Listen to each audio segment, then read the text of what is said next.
సువార్త 10వ అధ్యాయము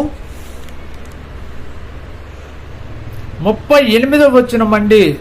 తన సిలువనెత్తుకొని నన్ను వెంబడింపని వాడు నాకు పాత్రుడు కాడు. దేవునికి ఎవరు పాత్రులుగా మార్చబడతారో తెలుసా?